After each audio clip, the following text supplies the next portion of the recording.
How many of you were in either of my sessions yesterday? Hands, please. Okay. So for you, Tehotakerá tonh yung gets. People call me Deho for short. I'm Mohawk from Six Nations. Okay. I am a teacher. I am for supporting teachers.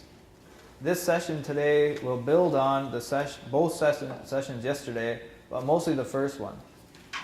The first session was about understanding the language acquisition process of your language, and in particular, second language learners. So, to start, what I want to say is, what I'm going to show you today is generally for children or adults who don't speak our Ongwehongwe language. English generally is their first language.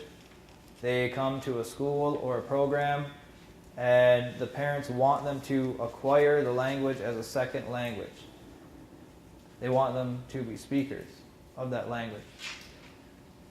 And in a nutshell, basically, Mohawks have had immersion schools, elementary immersion schools, since 1979. At Six Nations, 1986. And to be realistic, there have been 0 children come out of those schools who can speak at a fluent enough level to raise kids in the language, to have a job in the language, that sort of thing. And there's a really well-known article by Jim Cummins from the University of Toronto, written in 1998, where he says, he evaluates French immersion, 30 years of French immersion in Quebec, and he says the exact same thing. They can read and understand at a level comparable to native speakers, however they can't write or speak at a level to even be successful to work with their curriculum. And so he said the focus needs a shift between receptive skills, meaning listening and reading, to a focus on productive skills, which is speaking and writing. Now, how many of you are teachers? Oh, wait till you finish writing. How many of you are teachers? Okay, how many of you are learners? How many of you plan to be teachers? Perfect. Okay. Okay. With some language. Right. Okay. So, this oral literacy approach you will not find online. If you Google it, you will not find it in any published book. No one references this, not yet. And most of you were here when I talked about where I'm from, so I'm kind of going to skip over that. My language is polysynthetic. It's made up of all these little parts and pieces. You combine together to make words. So understanding, there's a saying, smart people learn from their own mistakes, wise people learn from the mistakes of others. So we can also take that and say, wise people learn from the experiences of others. So we can learn from the experiences of French immersion. We can learn from the experiences of Hebrew immersion, which is much earlier and considered to be the only successful full language revitalization movement in the entire world. And we can learn from that, and we can also learn from our own experiences. Here, this is for you. And needs have changed. In the 70s, it was more so an issue of rights. We have the right to speak our languages. We have the right to teach our languages in schools. We have the right to demand resources from, say, Canada to provide us with what we need to teach our children in our own languages. About the 1980s, that sort of shifted, saying, okay, let's start schools. And the reason for schools is because it was the easiest domain or place to take over. And the government was the most receptive to saying, okay, here you go. Yes, we'll fund, we'll still give you the money for your school, even if you're going to teach it in Ganyangeha, or Mohawk. And so then from there, we've been doing what we've been doing since the 1980s, I'll say, and we've been getting the same results. I've traveled to a lot of different places, and they're also getting very similar results. Children who can understand, children who can read, but children who cannot write or speak at a very proficient level in the Ungwehongwe language. That is the language problem that this oral literacy approach attempts to solve. So I want to tell you a story. Do you mind if I sit down? This chair is broke. So when I was about 13, I decided I'm going to learn to speak Ungwehongwe Neha. And so I had to make a lot of sacrifices to do that. I had to leave my home reserve, eventually to move to Six Nations to attend this adult Mohawk immersion program. And I dropped out of 2 universities at once to live with a native speaker because the universities weren't teaching me what I really wanted to know. And so I moved to Six Nations and I took a 9-month full-time adult Mohawk immersion program. This is 2001. In August of 2002, after I had finished the program, I got a phone call saying, "Hey, Tehotakerá tonh, you're a trained teacher, you have your B.Ed, right?" And I said, "Yes." And they said, "How would you like to teach immersion?" And I said, "Okay, where?" And they said, "Oliver M. Smith Gawanio School. You would be the grade 4, 5, 6 teacher in a 50-50 program. Half day English, half day Mohawk." I'm 24 years old.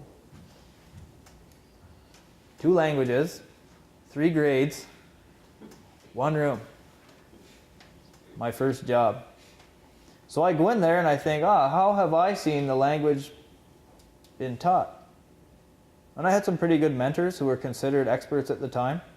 And this is late 90s, early 2000s. And so I did what they did.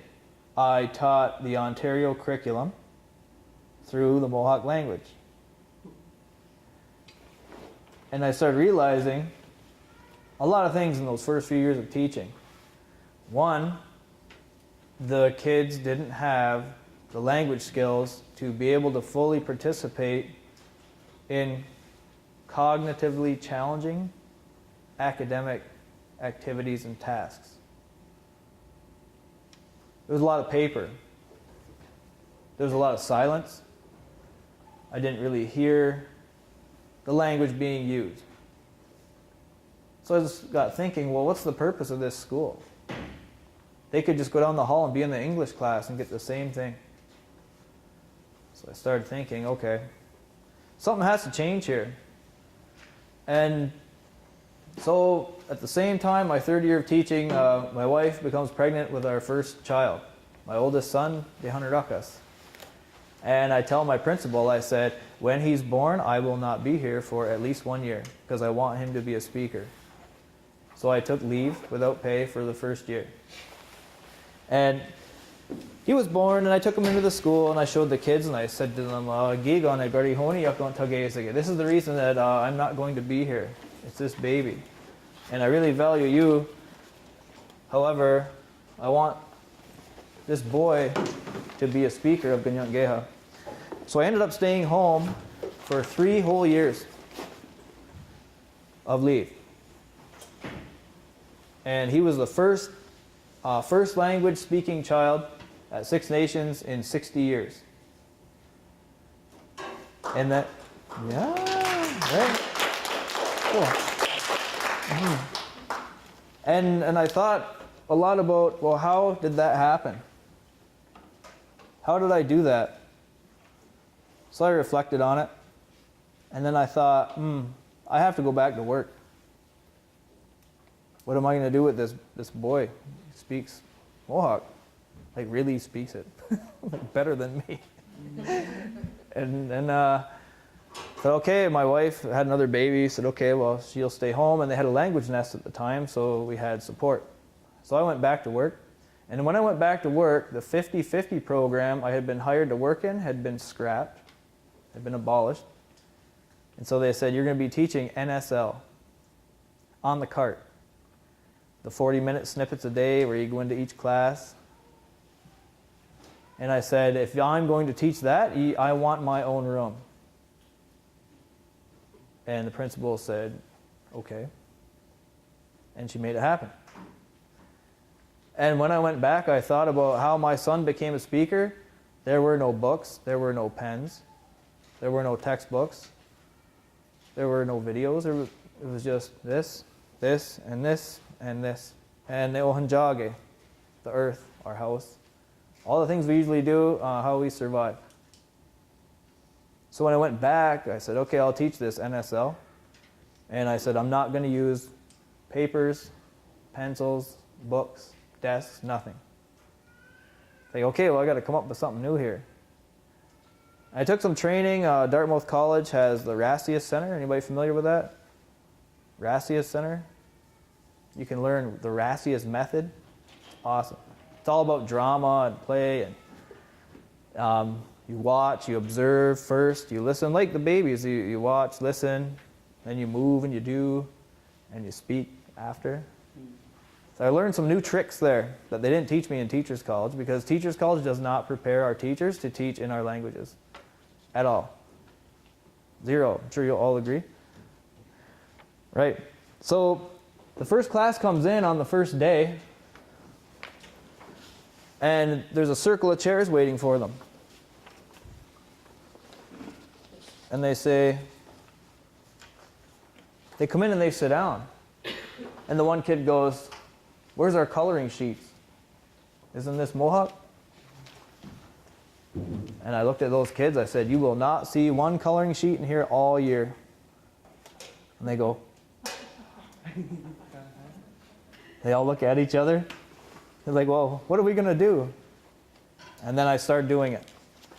And we took some Actifil training. Who's familiar with Actifil, American Council on the Teaching of Foreign Languages?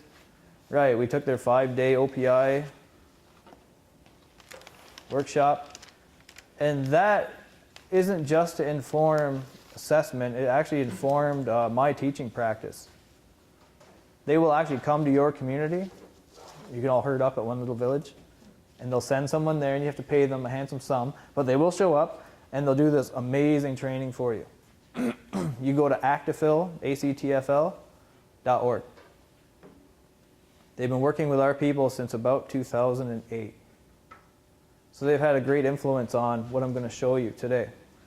So I stayed 1 year, NSL, 40 minutes a day. And they gave me, I asked for an enrichment class, an extra 50-minute class where parents of the kids who wanted them to really speak Ganyang-Geha were pulled out of Rotary, social science, social studies, science, phys ed, it was something else on a Rotary schedule. And they pulled them out and sent them to me in my room, and we did more language stuff. An extra class. And towards the end of the year, I got thinking, is this what I want to do for the rest of my life? My son is now 4. He's supposed to go to school by law. And I thought, am I going to stay here and teach these kids a few sentences and little stories?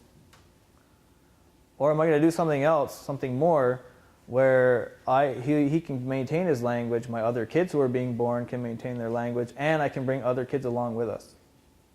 They need someone to talk to. Because for a while our only pals are like 70 and 80-year-olds, which is fun, but I mean, the kids want to play with other kids.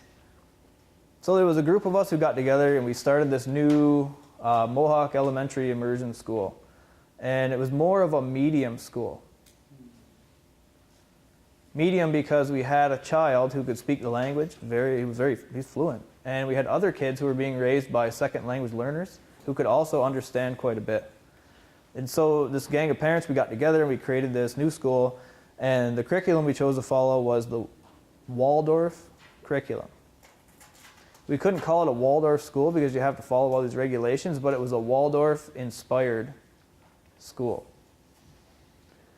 And the reason for that is because this Rudolf Steiner guy, imaginative teaching it's called. You teach with imagination. So there's watching, listening, there's acting, moving, doing, singing, recitation. There's all these things. And here, like the head, the heart, the hands. So that informs your instruction. And so when we were there, you can see this picture here. I set a goal for myself, for my class. So I was the grades teacher, grades 1 to 3. And my son was only 6, but we put him in with the grade 1s. So we made this mission statement. This is not in the Ontario curriculum. It's probably not in your Alaska state curriculum. This was what we wanted to do for our language. Our school was privately funded. We didn't take any government money. We didn't ask anyone's permission. We just put the yurts up. For 3 years, I worked in this school. It was in yurts. We didn't have running water. We had a wood stove. We had to collect water from rain barrels every day. But there's something in that where there was a lot of opportunities for interaction between the children and between myself and the kids, where we all were always communicating. We're always talking, and it was always an Ongwahaweneha. So we think we're in this place, and you look around, it's a dungeon, and you're like, okay. Yunhegon, does this place have life? I love to hunt. It's my favorite thing to do in the whole world.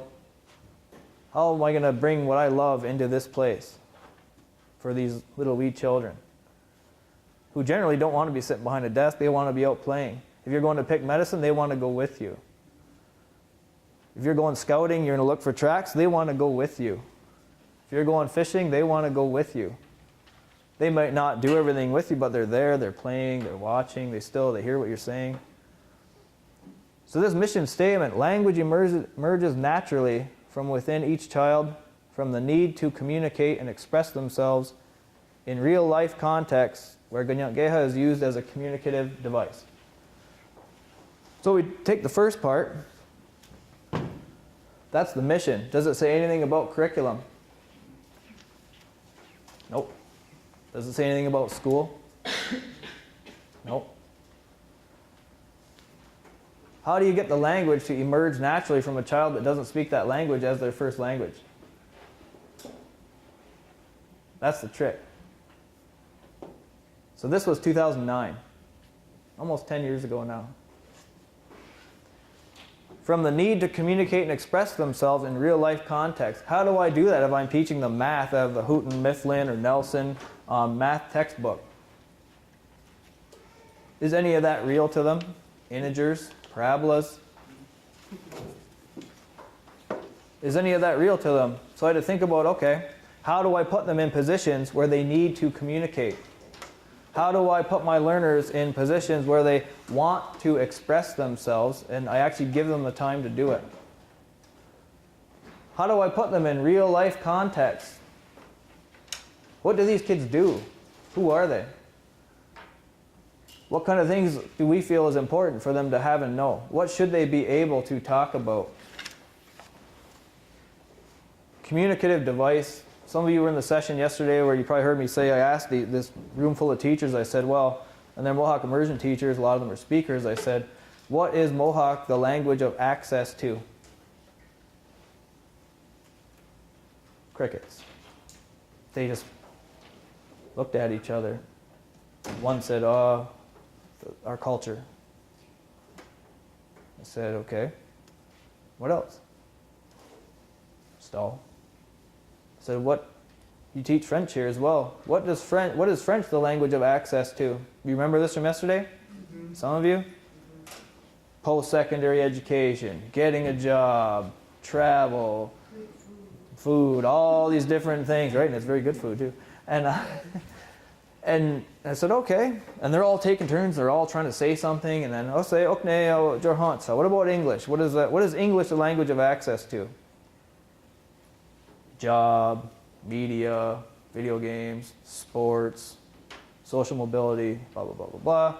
I come back around. What is Ganyanggeha, the Mohawk language? What does it give you access to? I remember you said lacrosse. Yeah. They were like culture stuff. I was just like, aren't languages for communication? Don't you want to communicate your thoughts, ideas, feelings, needs in your Ongwahongwe language? Those of us who can speak, we do it without thinking about it. So I had to think about too, how do I get these kids who are 6 years old to choose, to fight, to learn, to say what it is that they want to say in Ganyak Geha. And that's a tall order. So we made a bunch of goals and objectives for this school. So we wanted to create this proficiency-based curriculum, which Ontario does not have. This would be based on like your language's second language acquisition process, if you could uncover it and find out what it is. The other thing we're going to do is we're going to monitor, track, and assess each learner's level of speaking proficiency. The reason for that is, as their teacher, I know little Johnny coming in, he speaks at the novice level, and I know if I speak to him in full out, say I'm going right over little Johnny's head, and he's just going to go. So I speak to him one level above his level of speaking proficiency. And I use very specific techniques to bring him up to that intermediate level, and then I will go to the advanced level. So that's why we decided we need to assess them.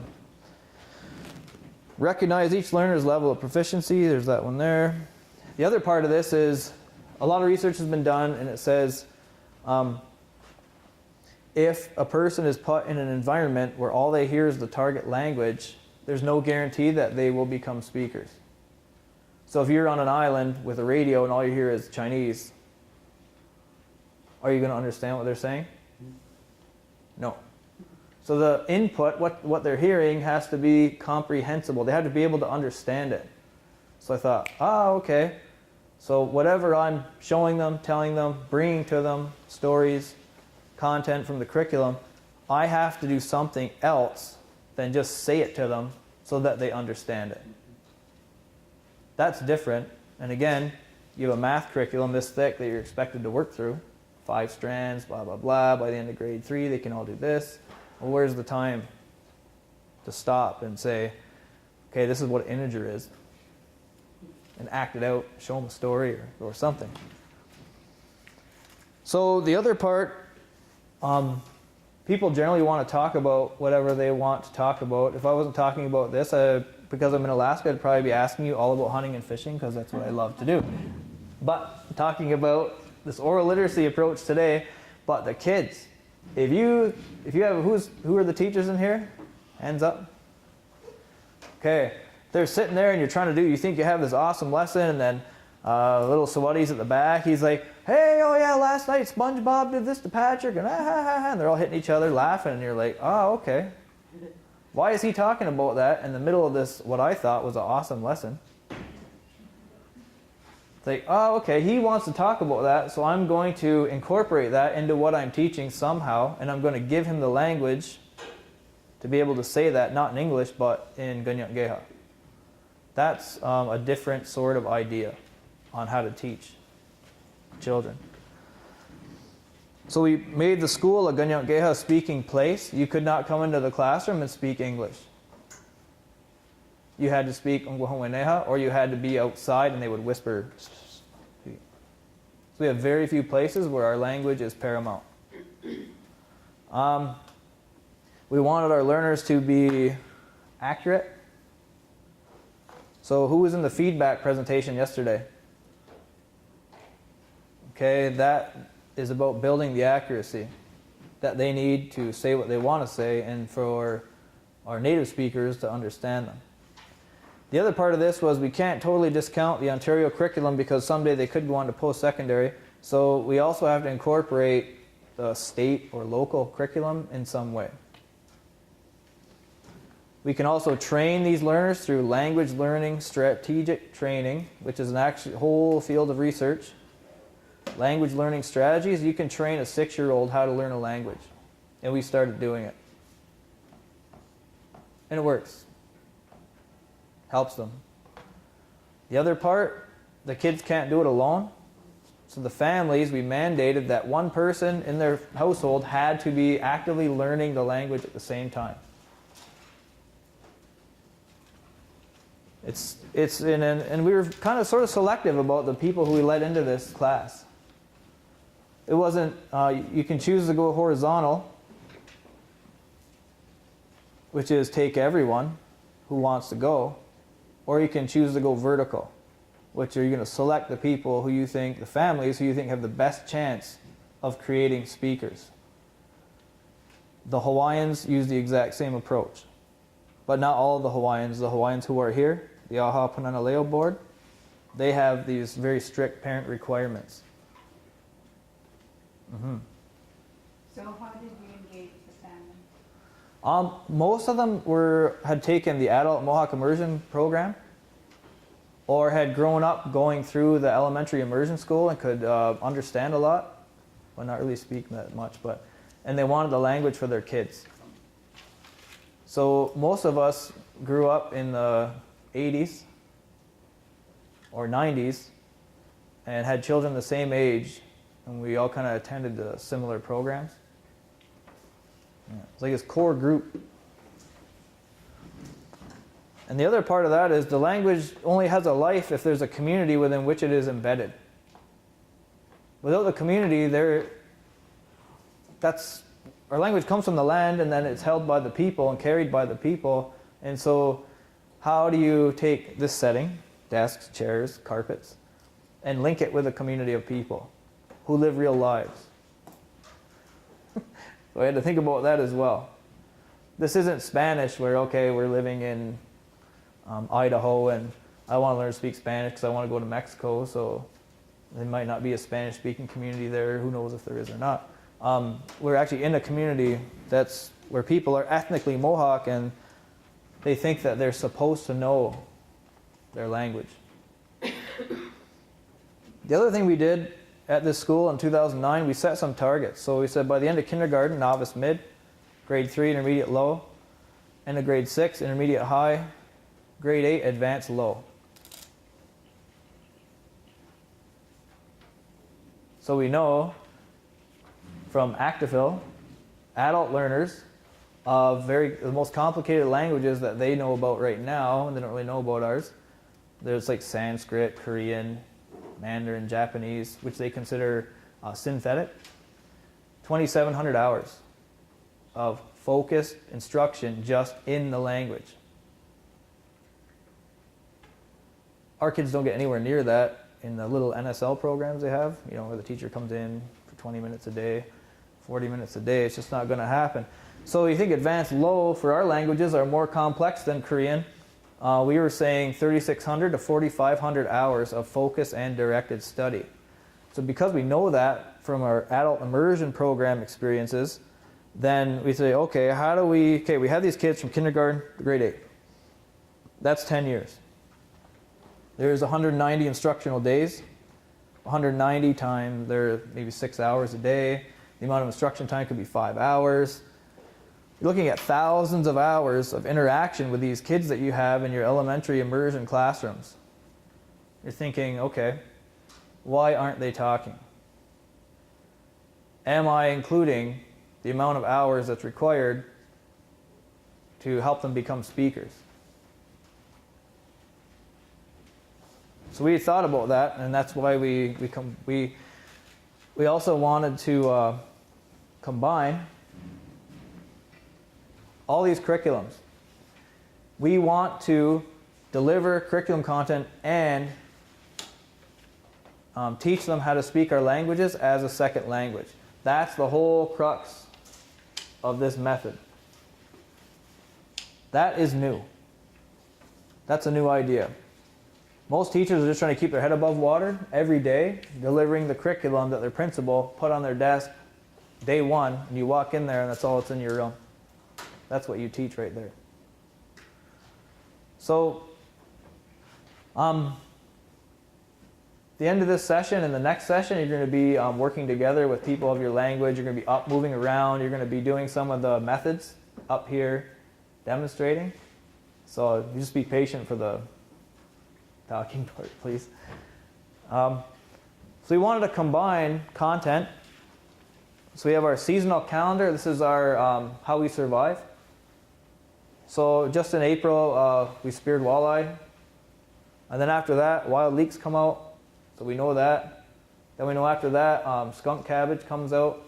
Then we know after that, certain roots, plants come up that we harvest for medicine. Then we know after that, we're going to plant our gardens. So it comes from our culture, our way of life. So we wanted that. Ontario Native Languages curriculum. We had the Actifil stuff and more Actifil stuff here. Combined it all together. Tasks and functions, what are the kids going to learn to talk about? Their needs. Iwarhea Genistiaga, I have to go to the bathroom. Gadon Garyaks, I'm hungry. I'm bored. Right? What they're going to experience at the school and their interests. We talked a lot about video games, lacrosse, TV, movies, all these outings they go to. Kids are constantly entertained. We're surrounded by about 6 million people within an hour drive. So NHL games, NFL football games, they go to Major League Baseball games. Our reserve is kind of away from the cities a little bit, but we're pretty urbanized. Accuracy, this was the hard one, because there was this thing called the First Nations Language Benchmarks, which came out of British Columbia. It was a stack of papers this big, and it had little Jane will be able to do this in the language, and then it had all these check marks. And if any of you are teachers, and you had 32 kids in your class, and you had to go through and check off this stack of thing for every single kid, that takes you about 2 weeks. You don't have 2 weeks when you're a teacher. You don't have it.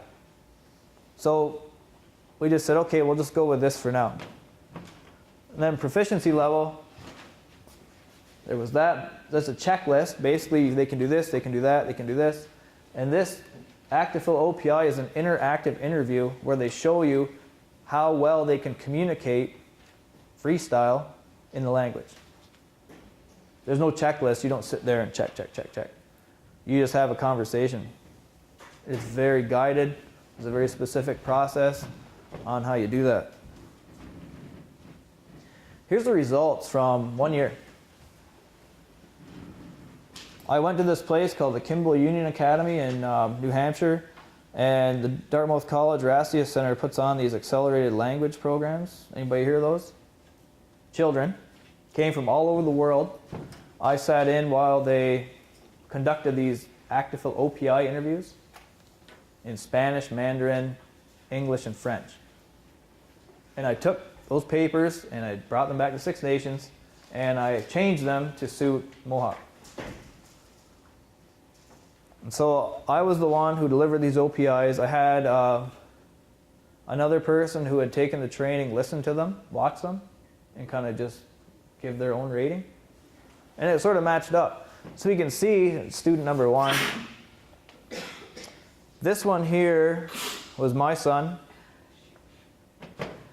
And then you can see novice mid to intermediate low. That is a huge jump in 1 year. Some of them, beginner to mid, like they knew nothing when they started. Novice high, intermediate low, novice low, novice high. I think there was only one student, this one here, who didn't really, 2 of them that didn't really advance up that scale. The higher you go on that scale, the longer it takes for you to advance up it. Right? So we can see the advanced low to advanced low, that's expected. This one here, the student just was not receptive at all to anything that was going on at the school. Just totally shut down. What do you think caused that shutdown? I don't know. I honestly don't know. I have some answers, but not all of them. Yeah. A few. So just from yesterday, we went through this. Our goal was advanced low. This one is advanced high. So you can see the stages that they go through for those of you who weren't in any of my sessions yesterday. Novice, they're talking about themselves. They're saying words, memorize phrases. That's where most elementary immersion students are at in native immersion schools. Intermediate, they can do everything in daily life. the home, all the interactions at the school, their basic needs for the day. They can ask and answer questions. They can start to tell stories. This one here, they can talk about everything that goes on in the community. Complete sentences, extended narrative forms. They can narrate in all major time frames. They can take and change all those little parts and pieces of your language accurately and correctly at that level. That's the target. So I'm going to skip this. At the time, in 2009, we didn't know any of this right here. This is the whole topic of the first session yesterday. This second language acquisition process, we just found this out, uncovered it, basically in 2017. So we know that now.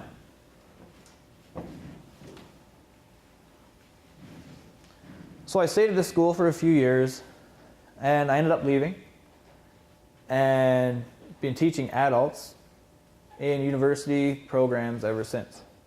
The reason is because my wife kept having babies, and I wanted to be at home with them in the daytime so I could speak Tehotakerá to them.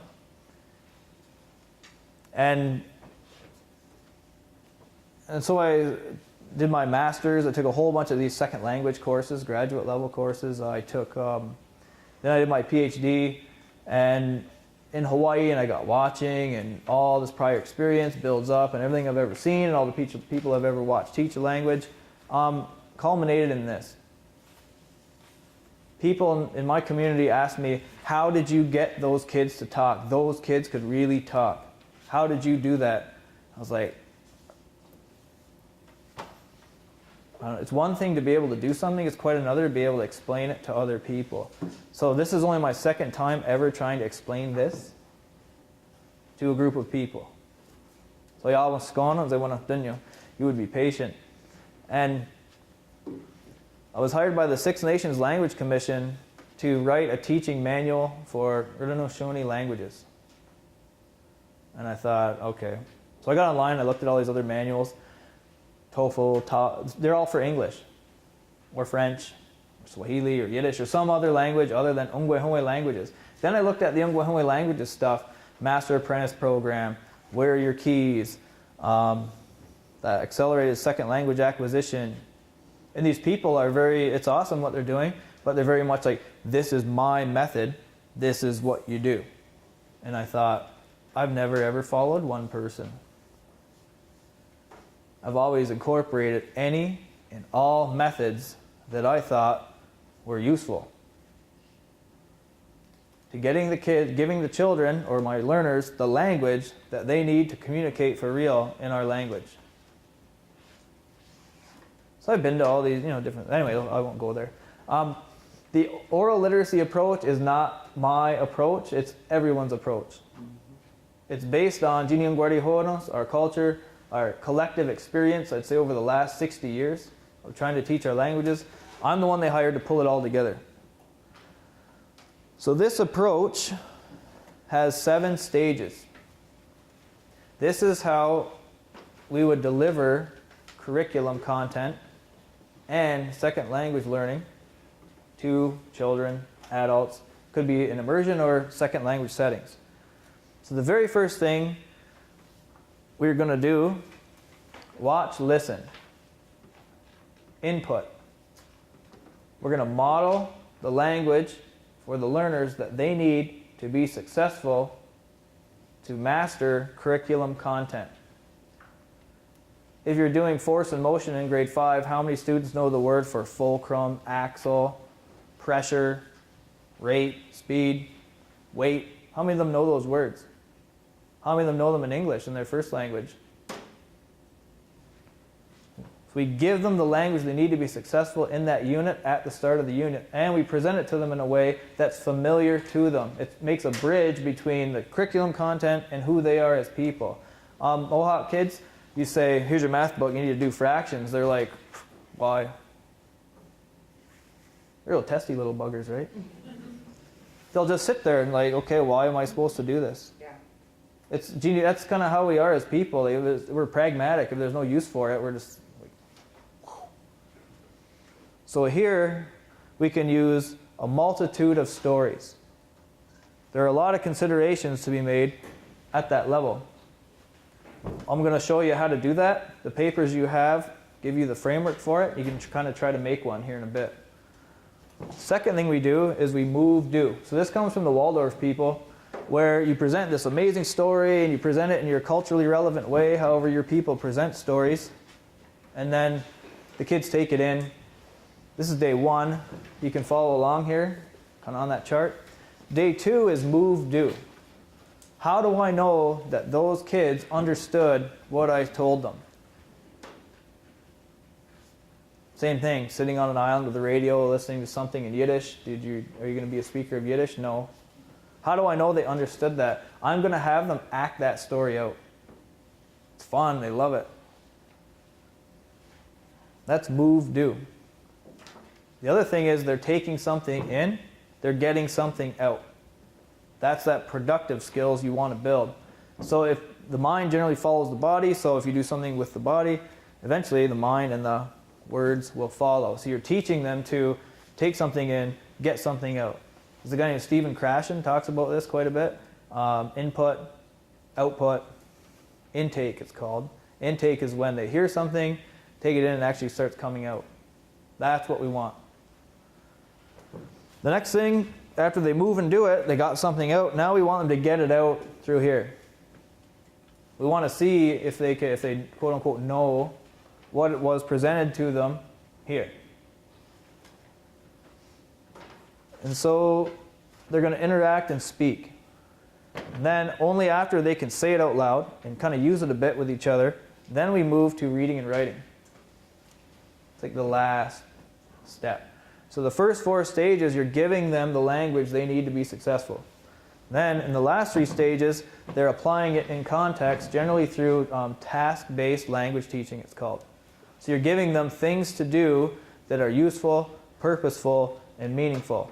Like grade 4 mapping, you're going to say, okay, I told the story about deer hunting, which I had just done, went deer hunting. I used a personal deer hunting story told about at the advanced low level to these 6-year-olds here. Then they acted it out. And then we did all these little drills so they learned the morphology of how to change the words and plug and play different animals into those sentence patterns and all this stuff here. Then we wrote stories about it, but they could write it because they already knew how to say it.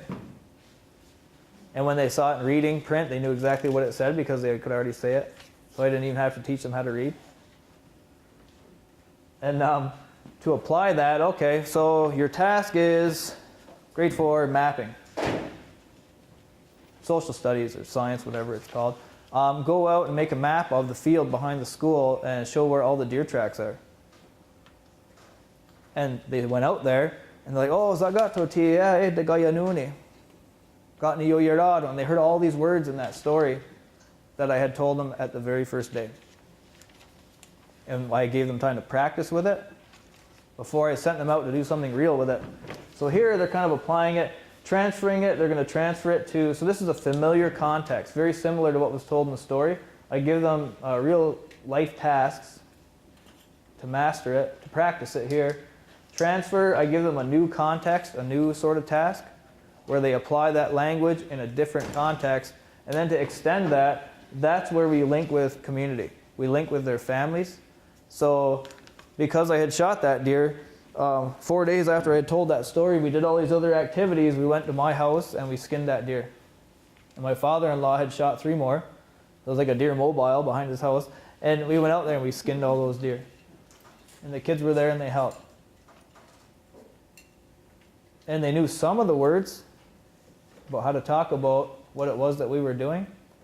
But the next year, we did the exact same thing again. And the year after that, we did the exact same thing again. And every year, they became more and more fluent about that topic of hunting deer. To where by the 3rd year, we had kids coming in at lunch. We had like a free talk time, and they were like, hey, what guard? I have a story. My uncle shot a deer. And I was like, and this kid hardly ever talked.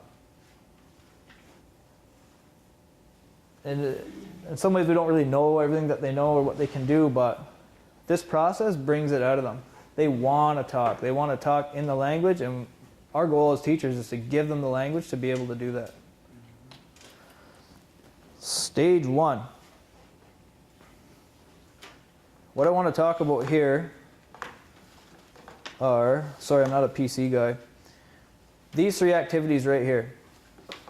Watch and listen. What was the woman's name this morning who talked in front of the whole group? She was on that panel. She said, our people watch. Yeah, you'll. Yes.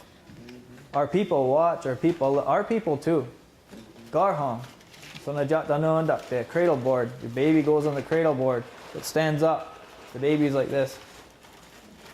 And so from there we took it that our learners should also watch and listen. We should show them what the language looks like for real. An actual real purpose, not abstract. Something that they can relate to, something that's from their real life. I mean, like grade 6 in the Ontario curriculum is European explorers. How do they relate to Vikings? If you just tell them, they're like, what are you talking about? People with horns on their head? What? They don't get it. They can't relate to that. It's outside their experience. So, when we're going to tell a story, first thing we have to do is pick a story. We have these stories that take 7 days to recite. We want to use that story because it's our knowledge. Can we tell a 7-day long story to a bunch of grade 2s in language arts class? No. So I'm going to take that story and I'm going to break it down. And I'm going to think, okay, what qualities does that story have that I want to bring to these children right now?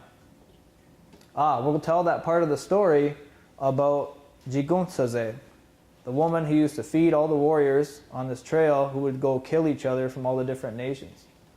And how this peacemaker guy showed up there and she tried to poison him and he kept eating the soup and he didn't die. And by that happening, he changed her mind. She said, I'll forever quit supporting these men who are going to kill each other. Now I'll support the path of peace. So these are the kind of stories we want to tell our children. Now, how do you break that down so it's simple enough for your little grade 2s who don't speak your language to understand? So if you look at this thing here, you flip it over, first page, it says unit planner.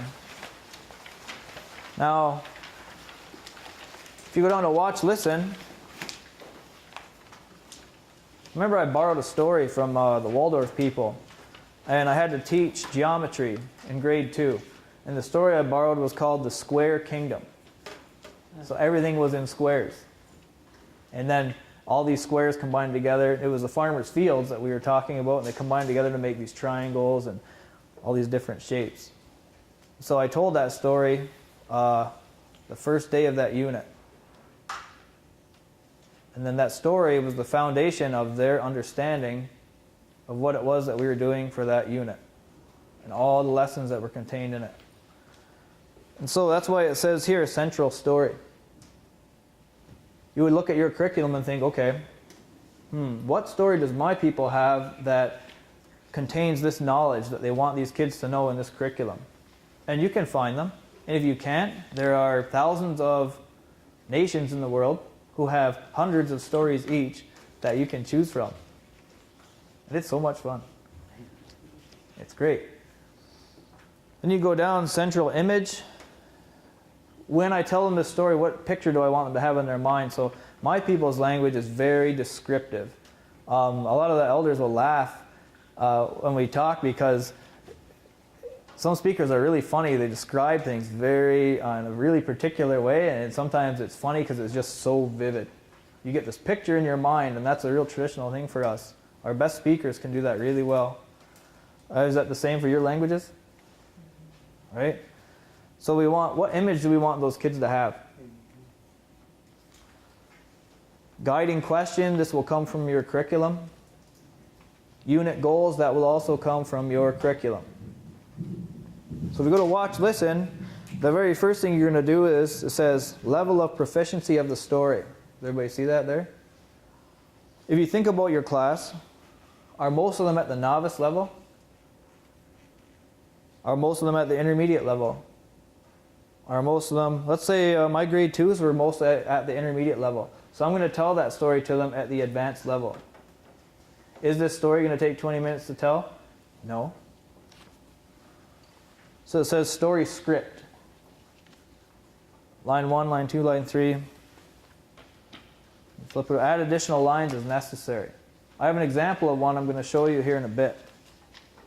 Then if we progress through, it says first telling of the story. Class configuration, how are they sitting? The process, how are you going to tell that story? Your people's knowledge, ways, and culture will dictate to you how you would tell stories to them. That won't come from any book or from anyone outside of you. It would come from your people yourselves. So maybe we want to have a pre-listening activity. Here it is here. Okay. So maybe we're going to have a pre-listening activity. We have our curriculum goals, resources required. Students are better apt to take in information if you prep them before to listen. There's a lot of research that supports this. You can have them do a listening activity. While they're listening, they have to jot down some things or draw some little pictures. 32, it says post-listening activity. What do I do after to make sure that they actually understood what it was that I had said? So here we have an example. Sorry. I was supposed to bring you a paper that had grade 2 animal habitats. It's in the science curriculum. It's probably in yours too, right? Everybody's familiar with this? Students will be able to describe the habitats of 4 animals. Students will be able to describe the needs of so-and-so, blah, blah, blah. Right? Comes from the curriculum. So how do we teach it to them and give them the language at the same time to be able to talk about it? And how do we make it useful for them? So where we live, we have deer, we have painter turtles. We don't have that fish, but it looks cool, and it kind of, you want it to be interesting, you want it to draw them in, so I put that one because they're always talking about Nemo. That's who they are. Now we have this one, bluebird was the first bird that the creator made, so I put it there because that will link to another story that they will hear in grade 5. So the level, intermediate level. And here's the story. I'm going to show you a series of videos. Everything I'm going to show you in these videos is from this story. All the myriad of ways you can work with this story. So the first one, Garhagon ganagardene oskanundum, lo tahine. The deer lives in the woods, he walks. Am I saying the deer is a hooved animal with horns and hair, fur, and lives in boreal forests of conifers of northern Canada? The grade 2s are like. So if I would have done that, I would have done what? I can say this in a lot more complicated way using very, very specific verbs, but because I know my kids are always talking about going for a walk, they need this verb root right here. Wagat tahine. Unde wat tahine gong. Second one, Ajakta ganagarde ne atnorda, what days are this? Third one, Awange ganagarde ne gunjunk, what dawans? Do you recognize something else here?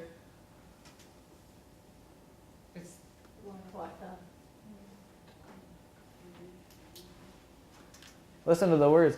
Garhago ganagarde ne oskenundo.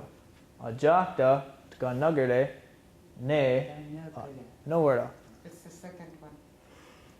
Yes.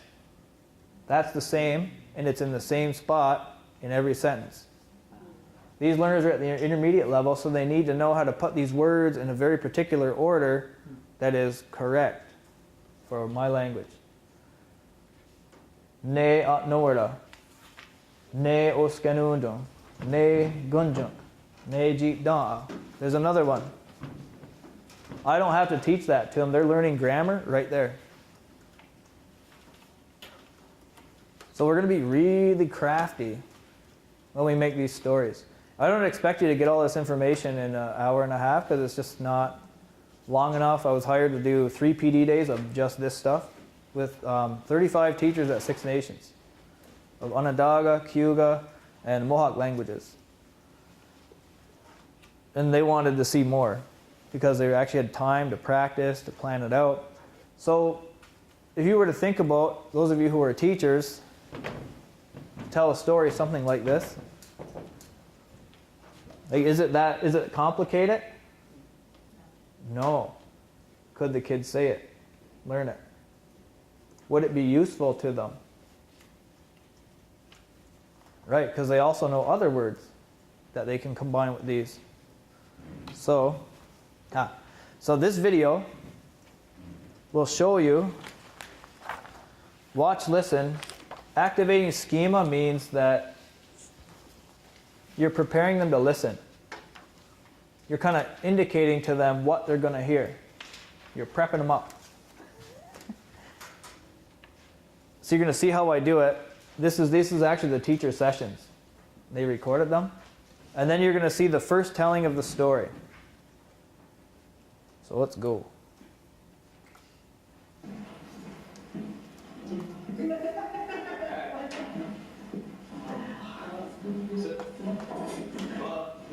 This is actually realistic because you're going to have kids now who can speak quite a bit coming into your class from home. So these volunteers, he teaches Onondaga. He's a second language learner. These two teach Cayuga. Third teaches Cayuga. And this guy here is a Mohawk language learner. And they're like, well, it's not fair you're putting him up there. He already knows this stuff. And I said, no, it's realistic because you're going to have kids in your class who can speak quite a bit of your language now. Maybe one, sometimes two. It's becoming more... We all have different states of our languages. So Because they would be getting the language in the home. Because that's how good we're getting now these days. You kids that can talk and get you. So.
probably can't see that, but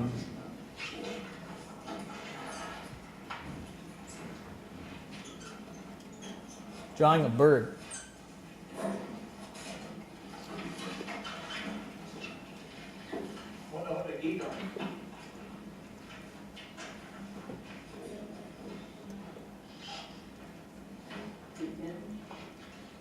She has a bird. So they already know the word for bird, that one woman does.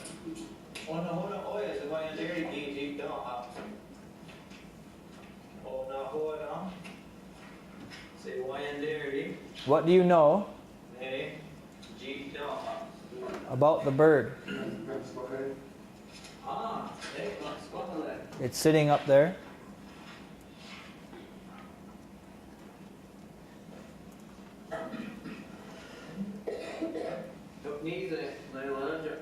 There's 30 other people sitting behind them. This will be your class. What does the bird do? Like, how is it?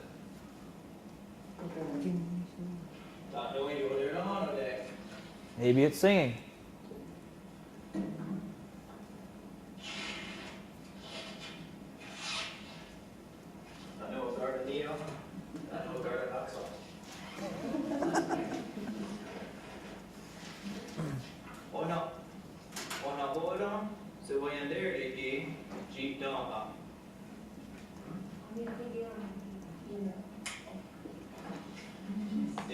Tehotakerá. Ah, I said, what else? Do you notice I'm asking the same question over and over again? So then this woman says, "Oniyo jia shirdo." How do you say? And I said, Neti Tehotakerá.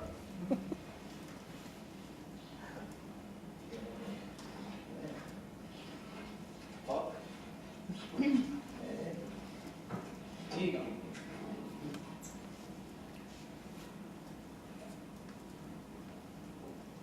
I think it's deer, buck. Hop Negiga. Helt parkeret ikke mere.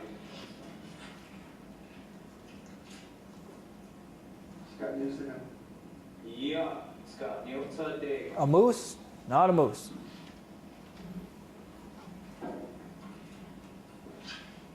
Har du sagt det? Ah, og skal nå det. A deer. Giga. Yes, a deer. Dana. Og Giga er han og skal nå det. What does a deer do?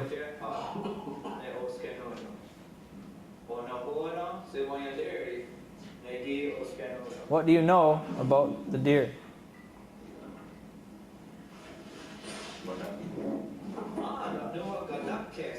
It runs.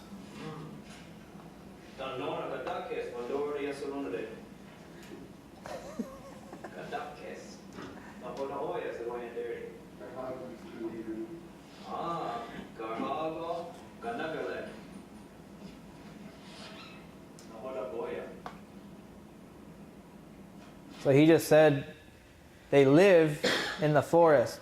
Gondidro? But how you would actually say that is garhago ganagare. So I said, garhago ganagare. So that's a word from our story, but it's also the correct way to say it. Well, that young guy didn't get discouraged.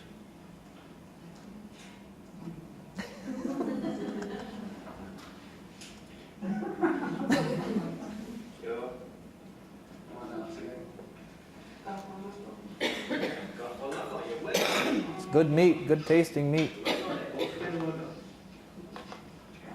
So you can see the level of interactions here is novice high, intermediate low.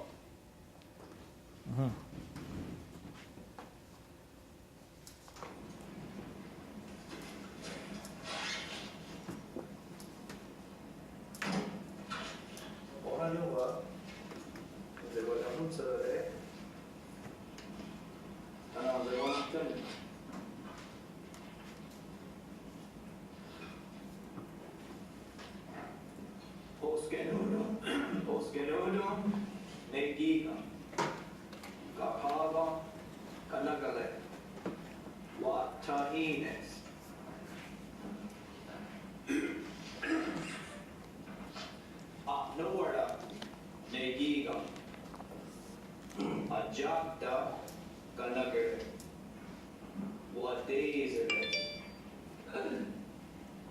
So what are they listening to? The story. Yes.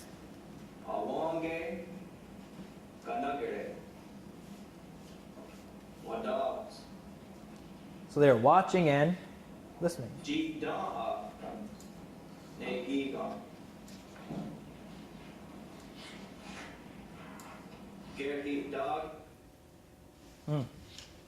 Okay. This continues on.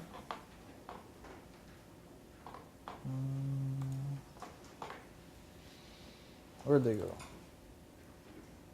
So in the telling, at the yurt school, I would light a candle, sing this little song first, and then that's how they knew they were going to hear a story. Or I would sing a song, and then they knew that they were going to hear a new story. So it had a prompt. Everything is to get them to think about what's going to happen next, not me to say, now kids, you're going to hear a story. They know when I walk over and I get this thing and I carry it over. They know they're going to hear a new story. They know that they're supposed to listen. They're smart. when I tell the first story the first time,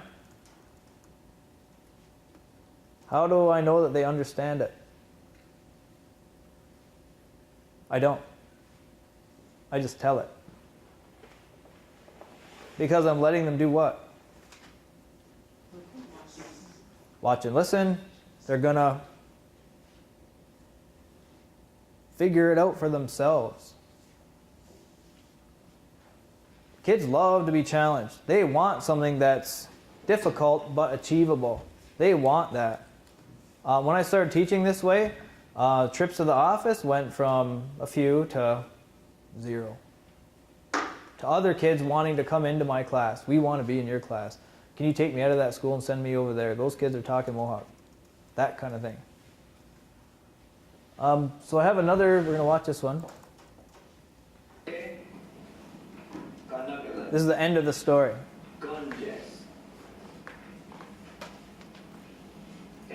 Oh. Anybody know how I blow this up?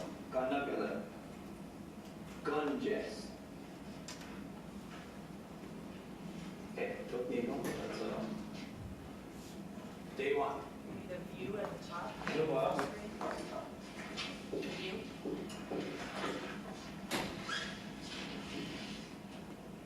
Day 2. Okay. So, you would, the first day, you just tell that story. That's it. Then you leave it. The Waldorf thing, they take it into their sleep. Give them time to think about it. Maybe they go home and say, I heard this word, Oskanonda. The dad's like, oh, that means deer. Oh, okay, cool. What about gun jump? Oh, that's fish. Okay, cool. So then this is day 2.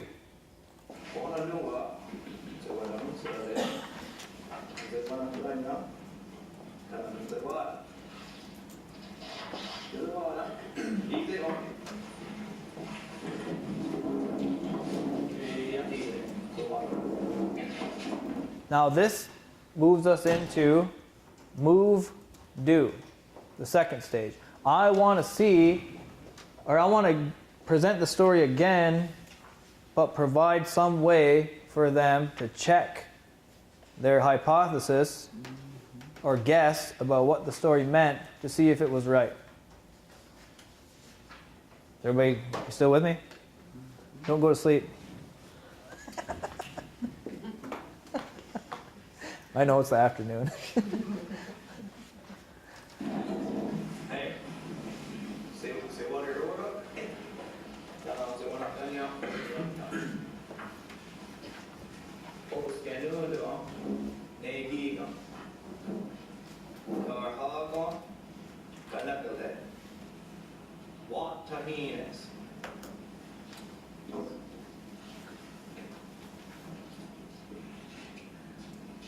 Noorda, Negiga, Ajaptaje, Ajapta Kanagale. What days are this?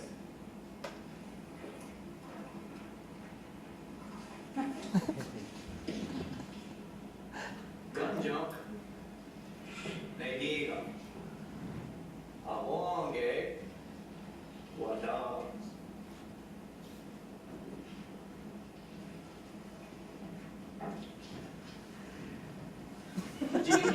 See, they want to do the actions, they're just waiting.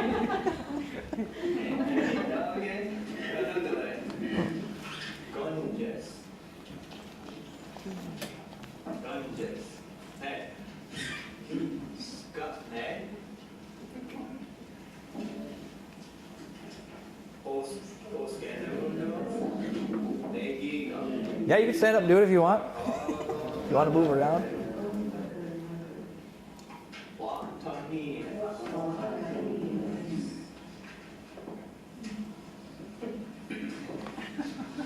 They've only heard, remember, they've only heard this story once. Yeah. Okay.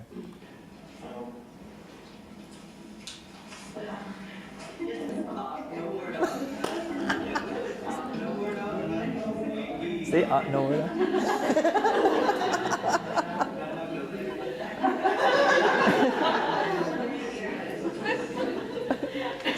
Your kids will love this. They'll do it. They just do it.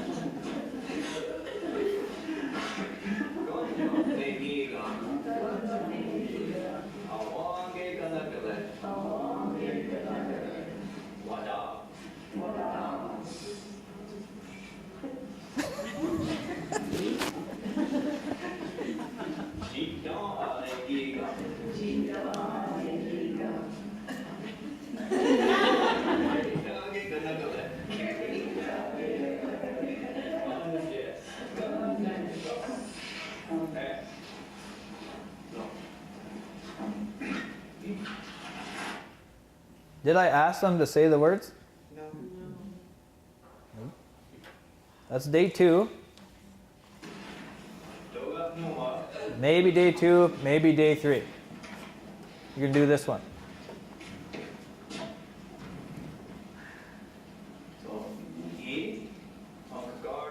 So I'm going to tell the story.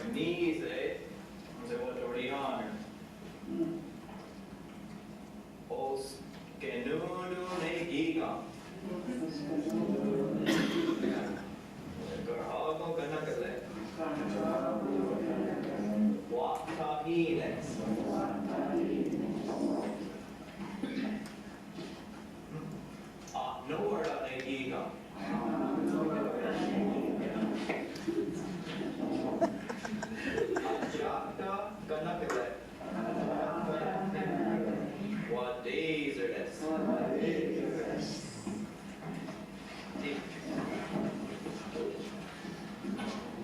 Ganjo negiga. Awage kanakale. Wadabs.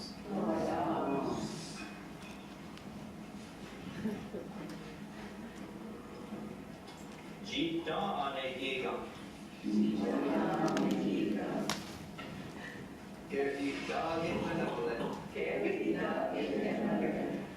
Conscious.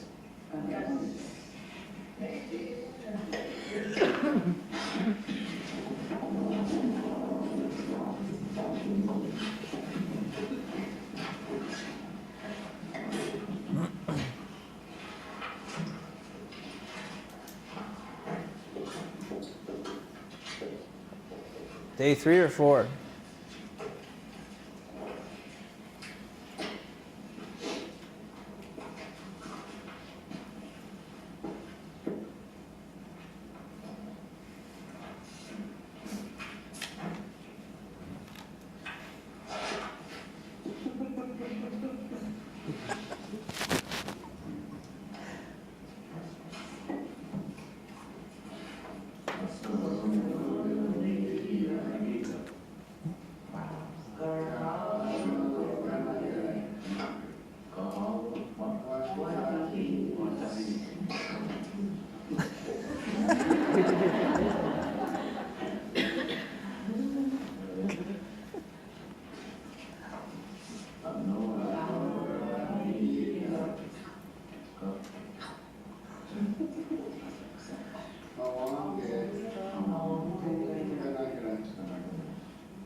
That is the start of the 3rd stage. Interact, speak. So you see I'm actually asking them now to say it, and they can do it. The most complicated story I ever gave a class was maybe about 500 words. It was learned over a 5-day period. They were in grade 2, and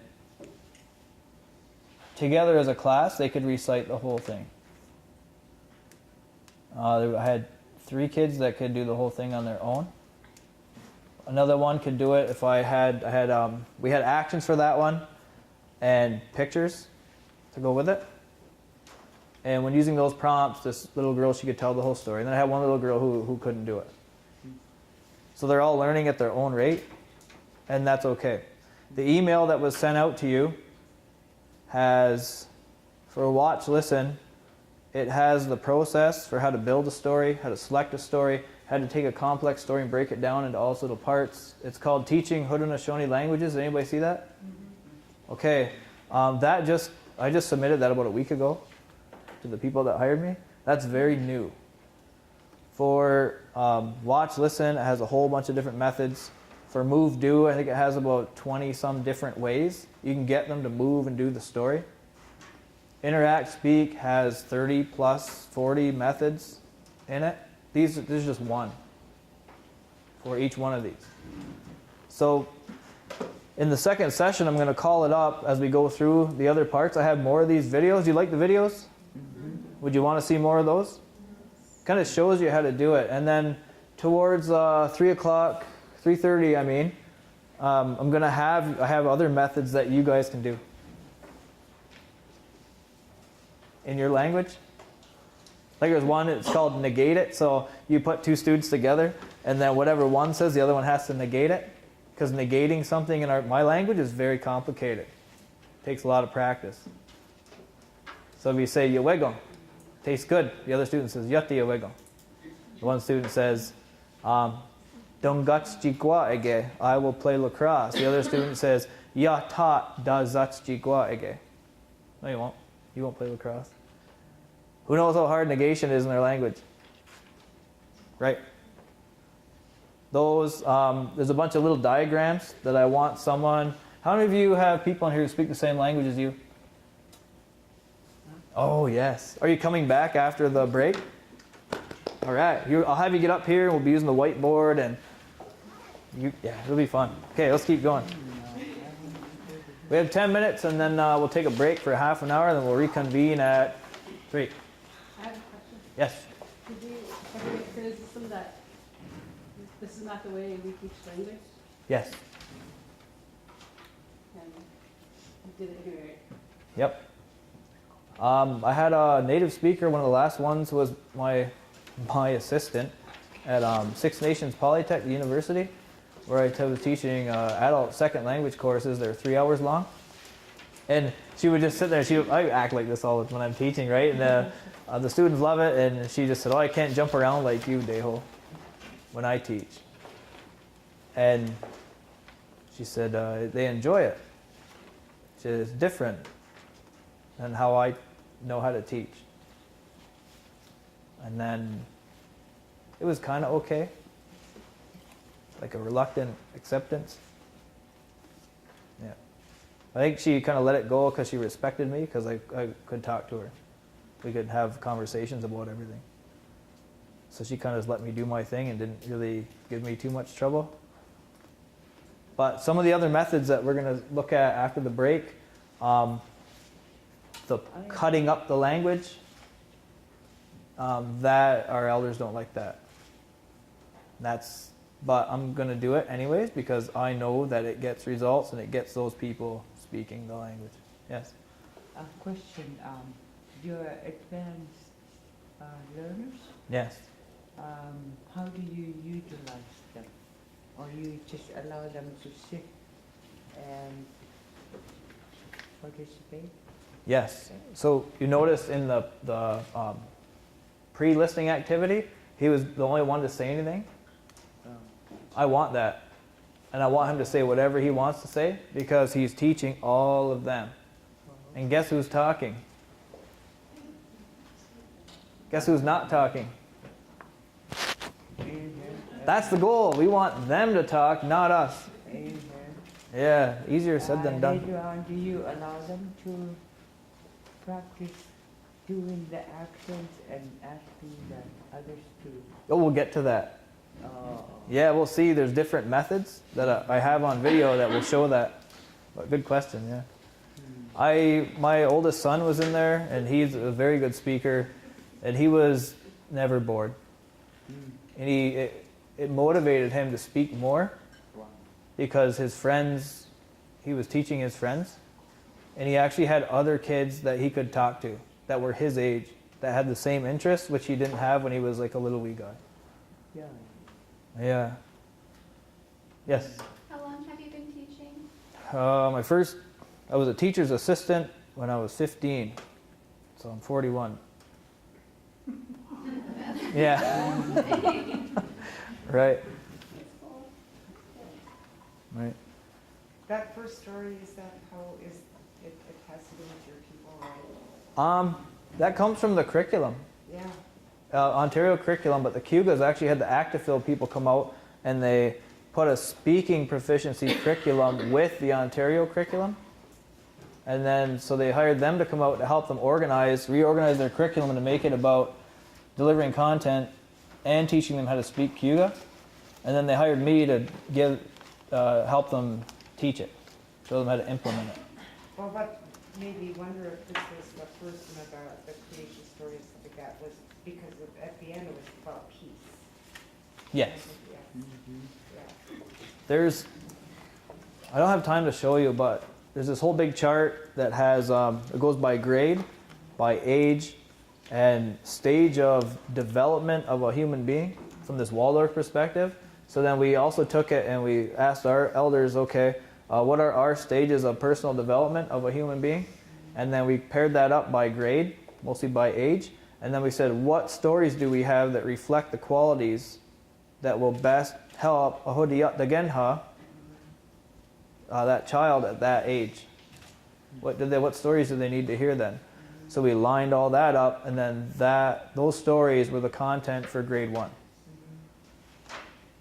Not a textbook, not a reader, not a series of readers, or it was Jinium Guardiho, and it was our ways. Real life. Yeah, and like we hunt, we fish, we play lacrosse a lot. They play video games. I even incorporated that. Yes. Yeah.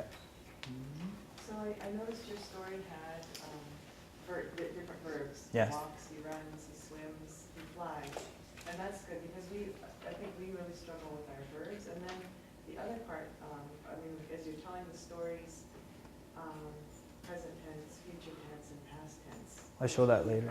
Yeah. That becomes really complicated in our language too, is just trying to convey how to say the different tenses. I'm going to show you how to do that. That manual contains maybe 60 methods that have just to do with that. Through interacting, speaking, reading, writing, yeah. Yeah. We'll get to that after the break. I'll actually show you one, and then you'll get a chance to work with it in your own language. Just to kind of, maybe I'll have you come to the front and show everybody kind of how it goes. We only have 3 minutes. Let me see what else is coming up next here.